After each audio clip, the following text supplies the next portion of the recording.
Magandang araw, good day. Kumusta po?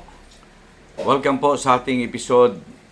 I'm Lyndon Catulong. Hello po sa ating mga kababayan abroad, lalong-lalo na sa ating mga OFW, nasa kayo sa sulok ng mundo. Kumusta po kayo? Sana po nasa mabuting kalagayan po kayong lahat.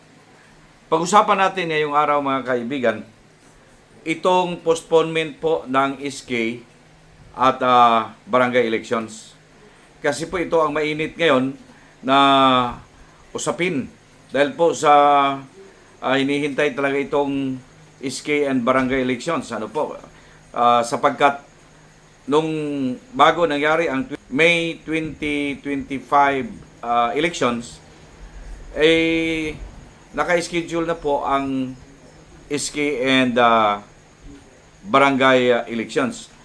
In fact, ang Comelec mismo ang nagsabi na ready.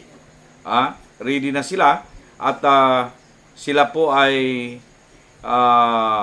magsagawa na sila ng mga registration. Ano po? Sabi pa ni Comelec Chairman George Garcia na sila po ay walang atrasan. Talagang itutuloy nila mga kaibigan ang naka-skid na po na SK and barangay elections. Ngunit may mga naririnig natin na postponement sa SK and barangay elections. Kaya po, medyo ngayong panahon, dami na pong nag-iisip na wala na. No? Kung matatandaan natin, ang House of Representatives at ang Senate, meron po silang inindorsong bill sa lower house at saka sa Senate na gusto nilang ipagpaliban muna talaga ang SK at saka barangay elections. Dahil nga po sa sabi pa nila, medyo malapit na masyado nung katatapos lamang na national and local elections para makapahinga daw. Yun ang narinig natin, makapahinga. While ang iba, sabi naman nila, okay lang naman. In fact, ang Comelec, sabi nila, walang problema. Laging handa kami. Gagawin namin ang trabaho namin kasi trabaho namin ito.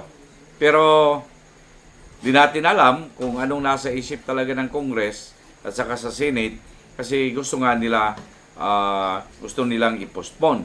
In fact, napag-alaman natin mga kababayan yan na ang Senate gusto nila 4 years. Ano po? Isang termino lang.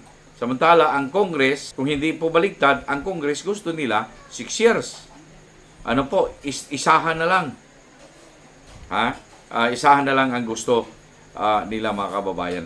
Okay? So, yan po ang ating talakayan. Pero, para mas maliwanag mga kaibigan at klarong-klaro, si DILG Secretary John Vic Remulla nakausap po ng mga media. Ang sabi po niya, pakinggan natin siya. It will be November 2026. I think almost final na. Malapit na pirma na sa November 2026. 2 4-year terms na masusunod para sa Kapitan Kagawad and 1 4-year term para sa SK. Wala nang re-election. Di po ba violation yun ng Supreme Court decision? Hindi naman. It will be questioned and we'll see kung sasabihin nila. Kasi ang term na ito naging 2 years lang. Diba? You cannot shorten it. So, ginagawa lang namin parehas yun. Ayan po, narinig ninyo.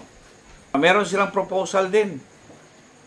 Ang sabi niya, 2 4 years term para sa barangay kapitan o para sa barangay, para pantay daw, sabi na para pantay, while sa SK, isang 4 years term.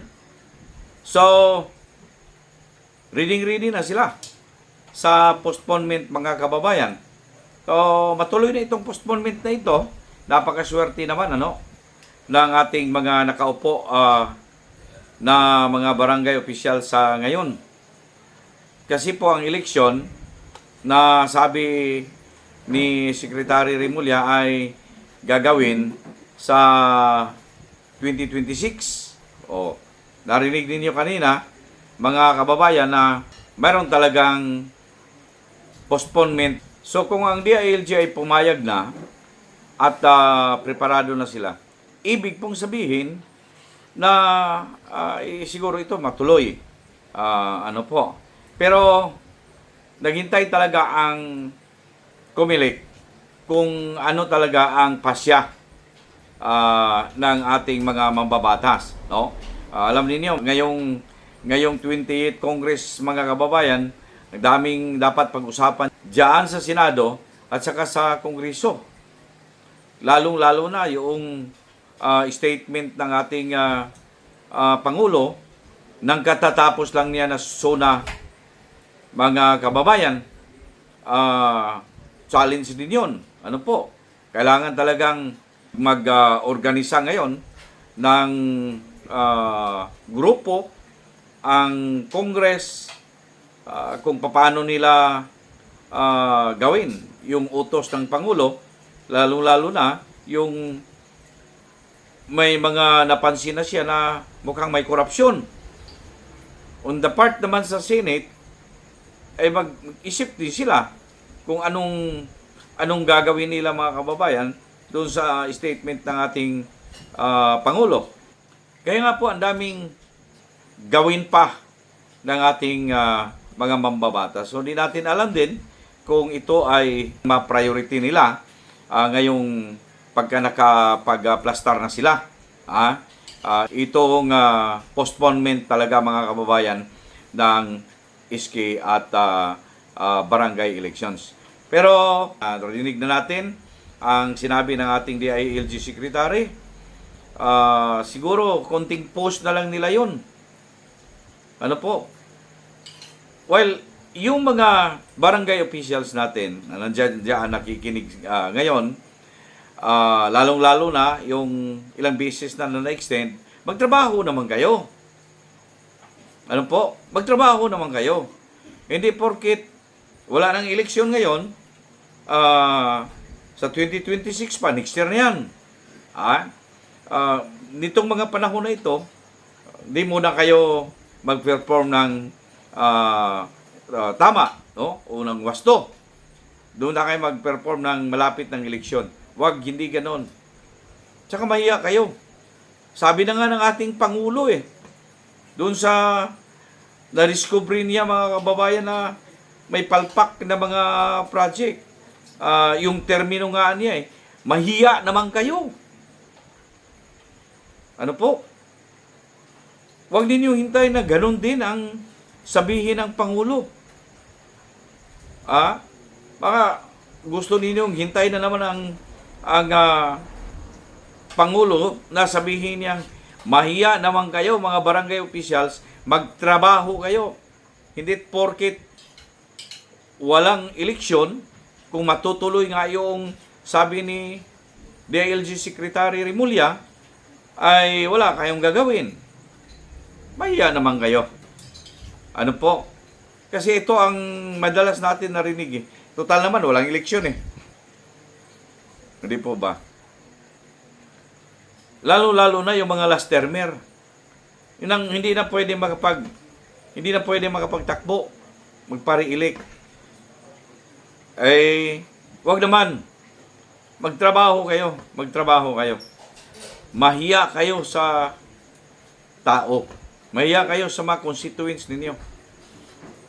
Bayad yan sila ng kanilang buhis. Ano po? At yung buhis na binayad nila sa ating gobyerno, yan ang sinasahod sa inyo. Kaya magtrabaho. Yung naman pwede pang makatakbo, huwag masyadong mamulitika. Ano po? Huwag masyadong mamulitika. Trabaho lang muna. Diba? Darating na lang yung araw na para pang politika. Trabaho kayo. Basta ipapakita lamang ninyo sa tao ang ginagawa ninyo, pipiliin pa rin kayo niyan. Pero kung ang gagawin ninyo ay